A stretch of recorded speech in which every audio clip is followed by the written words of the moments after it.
Is there a supernatural dimension? A world beyond the one we know? Is there life after death?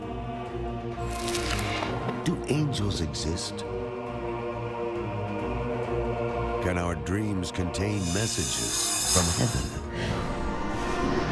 Can we tap into ancient secrets of the supernatural? Are healing miracles real? Sid Roth has spent over 35 years researching the strange world of the supernatural. Join Sid for this edition of It's Supernatural.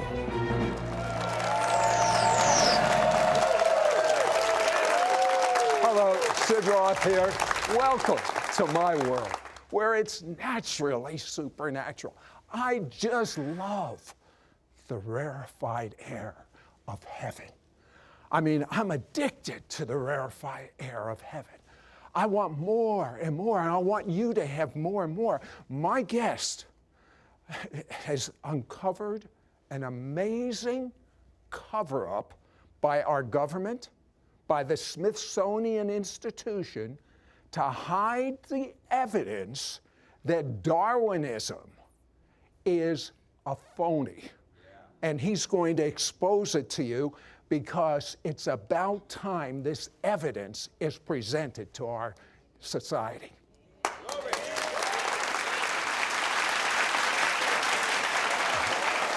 So, LA, who's your friend? Well, Sid, this was a skull, a cast of a skull, which we got in Paracas, Peru. We saw literally hundreds of these down there. But you know what's so amazing, and we'll get to that in a minute, but this skull is not completely human. You see, many years ago, God gave LA a mandate, and he told him to study as the days of Noah. Explain what that is and explain what you found out from your studies. Oh, Jesus tells us it will be like the days of Noah when he returns. And of course, that points to the fallen angels coming down in Genesis 6, having sex with the women, and the offspring are the NEPHILIM. And I believe that this is a Nephilim skull. Means the giants. Well, that was one of the characteristics. Ah, okay. Later on, I think they became different characteristics. Okay, now these Nephilim, and you know, I've always wondered, I don't know about you, when you've studied the Bible, you see God says, destroy all the people in Canaan, destroy all the people in Sodom and Gomorrah. Why would God not have mercy on any of these people? There's a good reason. Explain. Well, the reason simply is this, that we're dealing with a demonic hybrid known as a Nephilim.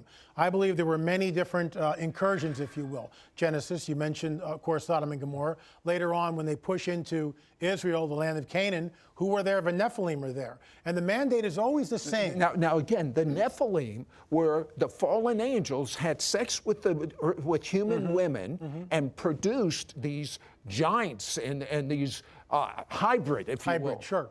Okay, and if God could not get rid of them, they'd take over the earth. Well, not only that, they would pollute the genome of the Messiah. That's really is the end game, especially in Genesis 6 with the flood. Okay, now you have found some amazing research in newspaper articles from the 1800s and 1900s about these Nephilim. Tell me about it. Well, I believe that they're Nephilim. We know that 150 years ago, as settlers pushed westward, they found burial mounds. And at first, everyone thought these were Native Americans. Well, they would dig into these mounds, and they would find 9, 10, 11 footers, sometimes with 6 fingers, double rows of teeth, copper ornaments. These were not, and red hair. These were not indigenous Native Americans. Then when you talk to a First Nation Native American, they'll tell you that, oh no, there was a race of giants that predated us. They were here when we arrived. And I've never heard that. I always heard it was the Native Americans, but this is that even the Native American folklore and history tell me one of the things you heard about this from Native Americans. Just one of the things, the Paiute tribe, for instance, there was a race of cannibal giants. They were very large, and the Paiute would fight against these giants. And at one point in time, they herded them into a cave, and they set the mouth of the cave on fire, and they wiped out that tribe of giants. Interestingly enough, that cave still exists today. Tell me about the Smithsonian and the bones that they have found of what could be the Nephilim. Sure. We discovered that case after case after case, 9, 10, 11 footers were found, and the Smithsonian shows up. And they confiscate the bones, and they put them in crates, and they're carried away, never to be seen again. And we have case after case after case. But if I was the Smithsonian, that would be my major exhibit. What could possibly be the reason that it's been taken from public sight? Well, the reason is actually very simple. The Smithsonian adheres to a Darwinian paradigm, a Darwinian worldview. They believe in Darwinism. Anything that comes up against that, anything that comes up against it must be put aside, dumbed down, just completely cleared off the table. And this, of course, goes against the Darwinian theory, because where did these people come from? It's not the Beringian land bridge, that when the Ice Age and they came across the Bering Strait, that blows that whole theory out of the water. These people came from something else.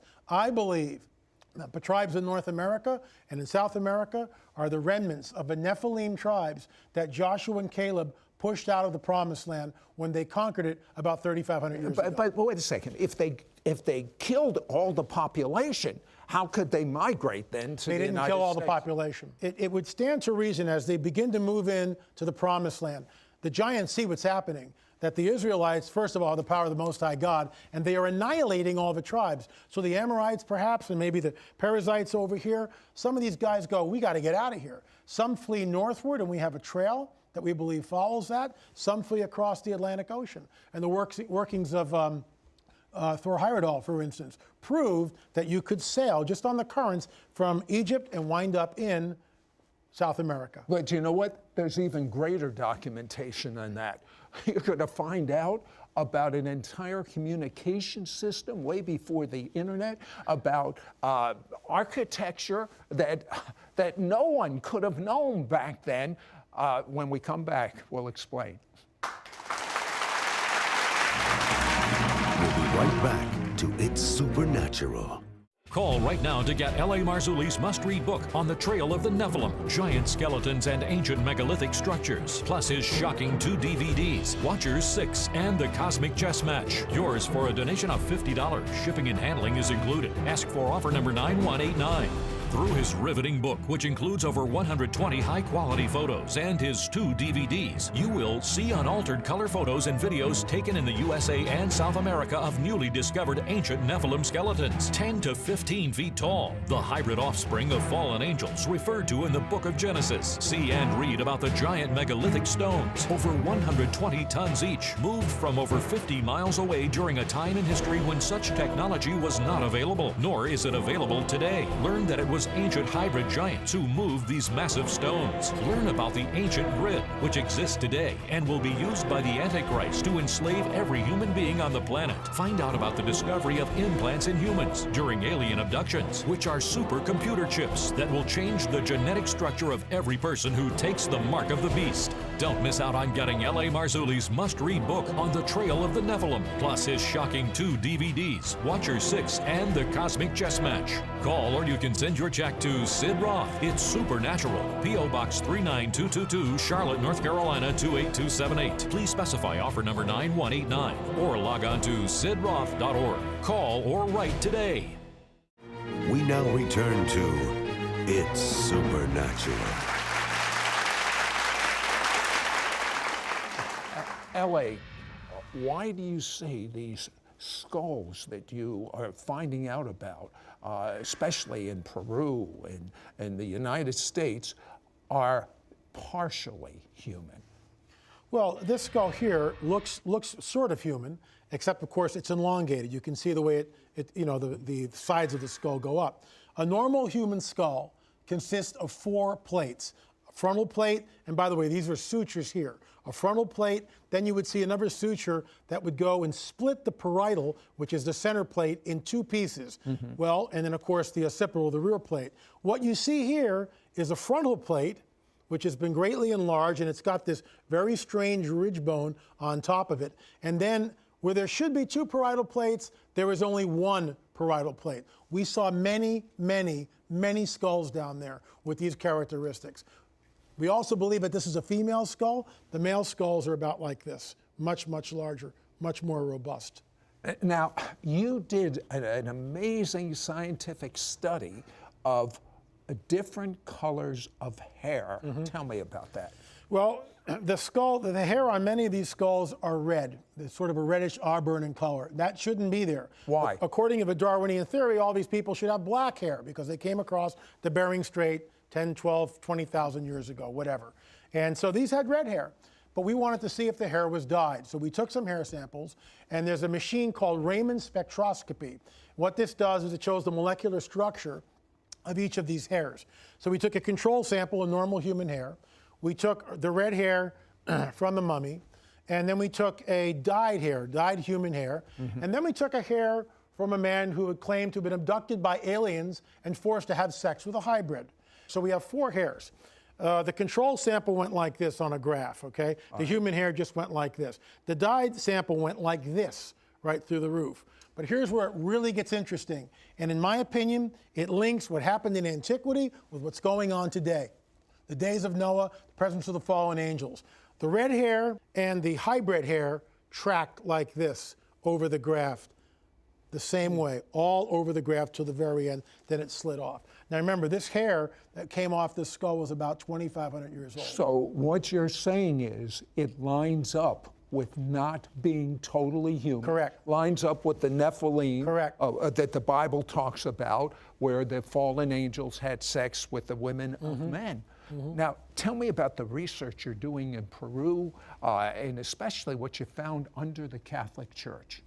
Well, there's these, in this one particular place called Waitara, which is about 9,000 feet above sea level, literally in the middle of nowhere. There are these ancient megalithic ruins. And on top of these ruins is built a Catholic church. Help me out. What's a megalithic ruin? Megalithic ruin is ancient stonework, very large blocks of stone. And we see them all over the world. But what's fascinating about this, when you're in the church, it's a Catholic church, and there's icons and statues and all this. But at the base of the church, about to the 8-foot level, are these ancient stones, which are laid without mortar. And the joinery is so precise, you cannot fit a human hair between the stones. And they are polygonal shape. What I mean by that, many different sided shapes, not one stone is the same. You'd be hard-pressed to achieve that type of masonry in today's world. You could do it, but at what expense? And the technology that was done thousands and thousands of years ago, it defies imagination. Here's a people that really didn't have the wheel, as far as we know, yet they're taking these 4-ton, 10-ton, 20-ton, and even greater blocks of stone, and when they join them, Sid, the sides are completely smooth. How do you move 20-ton stones without a wheel? I'll get you thinking a little bit. Absolutely. And I think there's a supernatural component to all of this. And this is where I factor in fallen angels. It's like we see all through Scripture the good angels and what they're able to do. The fallen angels have technology. They have powers. They have supernatural powers that defy what we do here, defy our physics, defy our natural laws. And I think the stones there were shaped, in my opinion, they are fallen angel, or what we call NEPHILIM architecture. Now, you see a tie-in with these Nephilim in the last days and the mark of the beast. I want you to hear about this. We'll be right back. We'll be right back to It's Supernatural. Many viewers report testimonies of miracles, signs and wonders, and healings as a result of watching It's Supernatural. I'm 14 years old. This morning, I watched It's Supernatural about angels, and warmth poured on me. It made me cry. God healed me of stage 4 inoperable cancer. It is a real blessing to have It's Supernatural to watch each week. If you've been touched through watching It's Supernatural, share your testimony at sidroth.org/praise. We now return to It's Supernatural. Amazing. between 3,000 and 10,000 years ago, our civilization had electricity?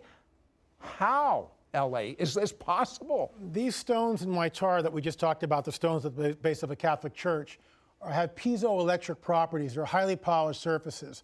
They were carved from a quarry, in some cases granite, in other cases andesite. These are just stones. And they're able to, sort of like crystal radios in the 20s and the 30s, that's similar, what they can conduct electricity.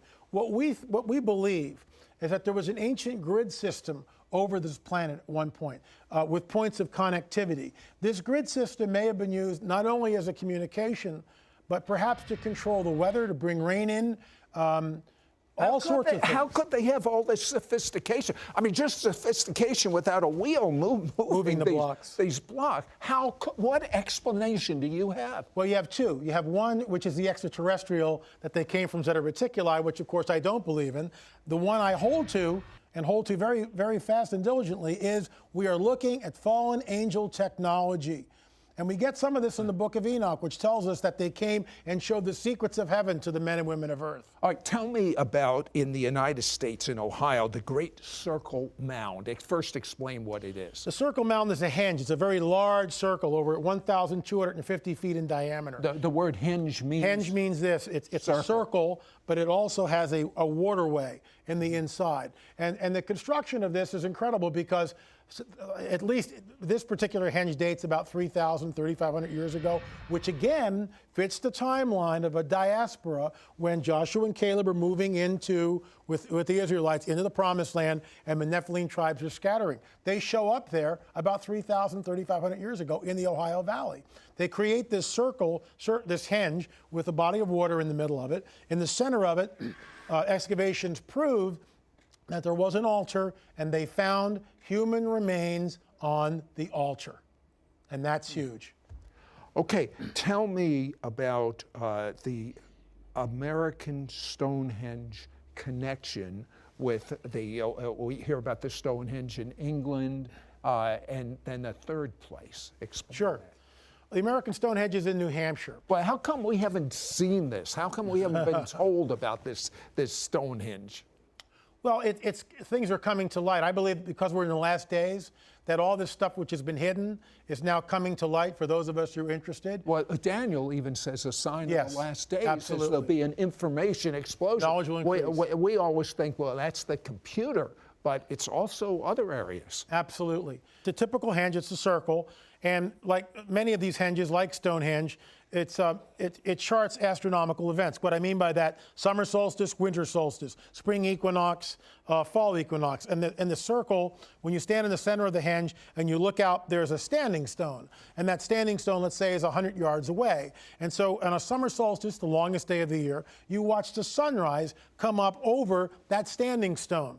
Well, Kelsey Stone, a college student, was wondering, well, gee, I wonder if I extend the line from the center of my henge in New Hampshire out to the summer solstice standing stone to see where it goes. So he begins to extend this line. He extends it further. It's across the Atlantic. And to his utter amazement, it bisects dead center the center trilithon in Stonehenge, England. And you can't do that in antiquity. There's no way. You can't take a long enough string and go across the Atlantic Ocean. It has to be done from the air. Audience, do you think thousands of years ago they had anything remotely close to this kind of technology? Doesn't this show there was a super intelligence and what the Bible talks about, the Nephilim?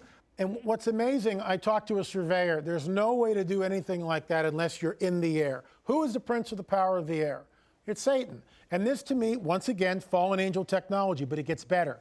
When you extend that line from New Hampshire and it intersects the center trilithon in Stonehenge, when you continue that line, you wind up in Beirut, Lebanon. And Beirut, Lebanon is the home of the Phoenicians, and the Phoenicians are the descendants of the Canaanites. And the Canaanites were a Nephilim tribe.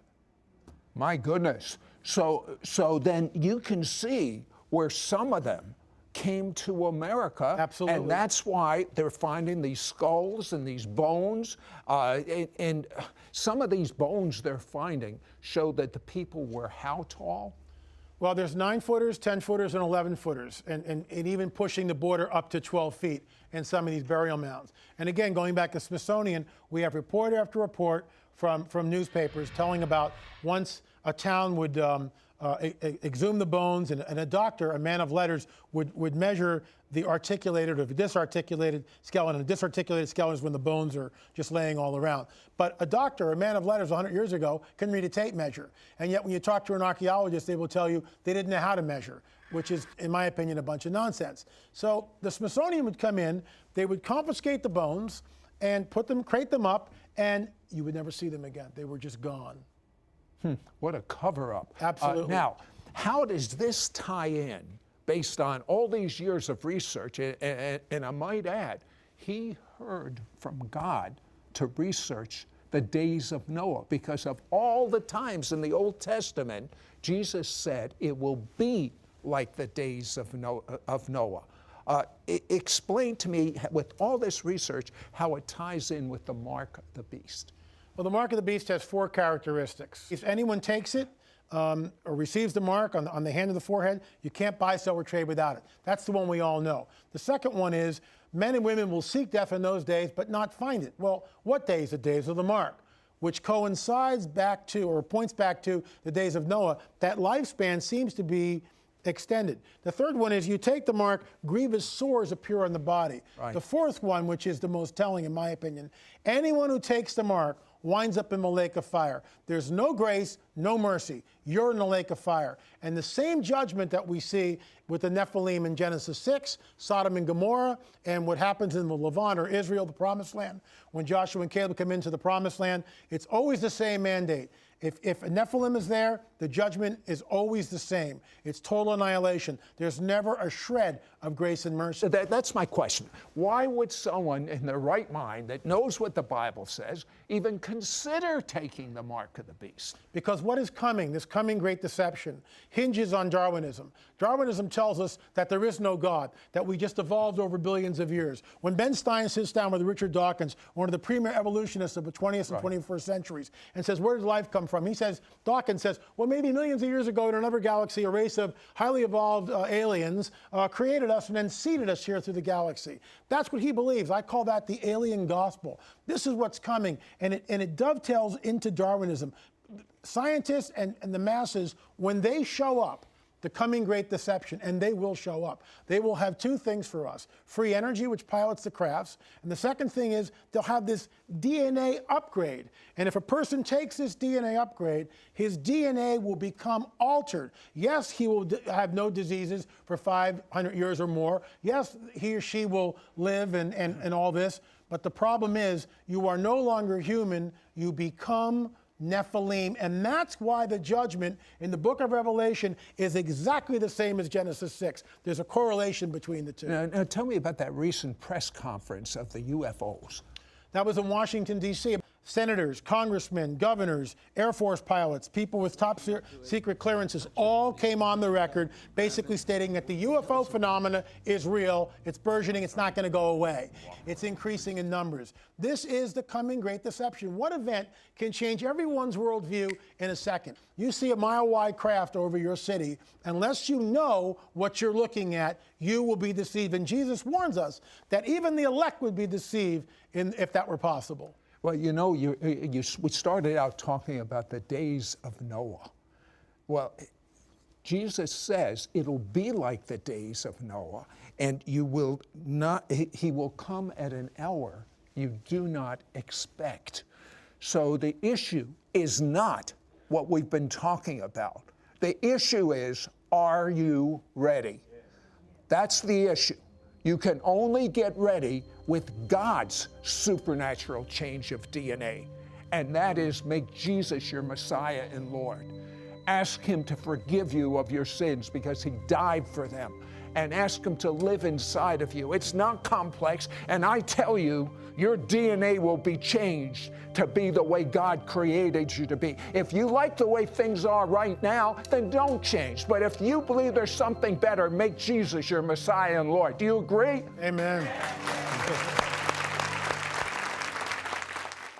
Understand what is about to take place on planet Earth concerning Bible prophecy so you can avoid receiving the mark of the beast. Call right now to get L.A. Marzulli's must-read book On the Trail of the Nephilim, Giant Skeletons and Ancient Megalithic Structures, plus his shocking 2 DVDs, Watchers 6 and The Cosmic Chess Match. Yours for a donation of $50. Shipping and handling is included. Ask for offer number 9189. What you will read in this 8.5 by 11-inch over 230-page book and see on these 2 DVDs is not science fiction. It's straight out of the pages of the Bible. My research unpacks what Jesus warns about, as it will be in the days of Noah, so it will be when the Son of Man returns.